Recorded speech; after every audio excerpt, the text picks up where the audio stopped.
দ্রোহের কবি কল্যাণী দেব চৌধুরীর চতুর্থ কাব্যগ্রন্থ শিউলি উঠান থেকে আমি এখন পতিতার প্রথম পর্ব।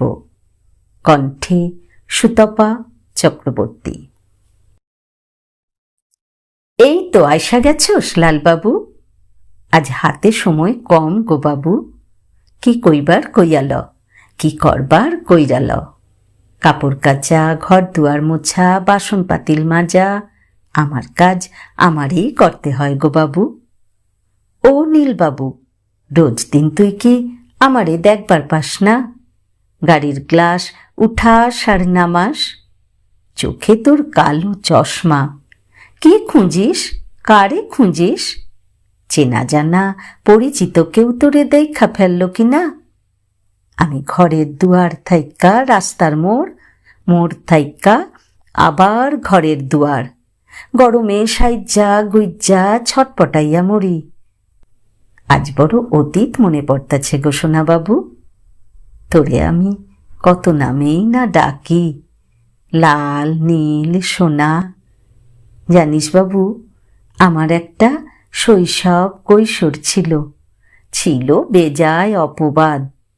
কারণে অকারণে সমাজ, পরিবার, প্রতিবেশীর তারা ছিল গো বাবু।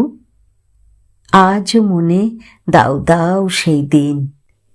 এক রাতে বাপ আমার মায়েরে কইল, মাইয়াডার এবার বিয়া দেওয়ন লাগব।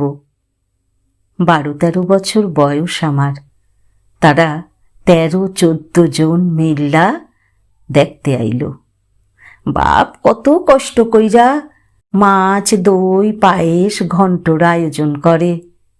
খাওয়া শেষ হইলে তারা আমারে হাঁটাইয়া ঘুরাইয়া টাইনা স্যান্ডেল খুইল্লা চোয়াল ধইরা চেহারাটা দেখল। ঘাড় বাঁকাইয়া চুলের মুষ্টি খুইল্লা, পিঠের ব্লাউজের দুটো হুক খুইল্লা, বুক পিঠের হাড় ভাইসা উঠা না মাংসপিণ্ড ঠাসা, কত ভাবেই না দেখল গো বাবু। একজন কয় বেটে মাইয়া, তয় আর একজন কয় কালো, বাম পাশের জন কয় উজ্জ্বল শ্যামল বরণ, ডান পাশের জন কইয়া ওঠে মাঝারি কালো। দুজন কানের কাছে মুখ লইয়া ফিসফিসাইয়া কয় গরিব ভিখারির মাইয়া। আমি বোবা হইয়া অপমান হজম করি গো বাবু। হরি কয় ডাল ভাত শাক মাছ রাধে জানো? হৌর কয় বিরিয়ানি, কালিয়া, পায়েস, পরোটা রাঁধতে জানো? আমি তো কিছু জানতাম না গো বাবু, তয় কিছু না বুঝা কই, হ আমি বেবাক রাঁধতে জানি। বিয়েডা হোক চাইছিলাম গো বাবু। বাপের আমারে দুবেলা খাওন দেওয়া তো কমবো। একজন কয় জাতের মাইয়া, কালো ভালো। আমি জাতি মাইয়া ছিলাম গো বাবু।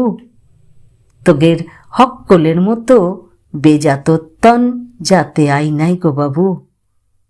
জানিস বাবু, বাপ আমার ছোটবেলায় বৈষ্ণব পদাবলী গাইত। কলঙ্কের কপাল মোর রে বন্ধু, কলঙ্কের কপাল মোর, ওরে শিশুকাল হইতে যৌবন অবধি, কলঙ্কে হইলাম ভোর রে বন্ধু, কলঙ্কেরই কপাল মোর। একদিন বাপরে জিগাই, কলঙ্কের কথা কও কেন? বারবার কইও না, তুমি গাও কেন এমন গান? বাপ কইল ঘর পোড়া শ্যাম সোহাগী রায় যমুনার তীরে নাগরের কাছে পাগলিনীর মতো ছুইট্টা যাইত। কালার বুকে মাথা রাইখা কান্নাকাটি কইরা বুক ভাসাইত। শ্যাম শ্বাসে প্রশ্বাসে শুষ্যা নিত রায়ের কষ্ট। শান্তি সুখ লইয়া রাই ফিরত দজ্জাল সাউরি ননদ নপুংসক স্বামীর ঘরে। আজ সময় নাই গো বাবু, তাড়াতাড়ি সুখ লইট্টা ছাইরা দে আমারে। ঘরে তোর বউ পথ চাইয়া থাকবো, তারেও তো সুখ দেওয়ান লাগবো। আজ টাকা একটু বেশি দিস, এবার আয় গো বাবু, আয়।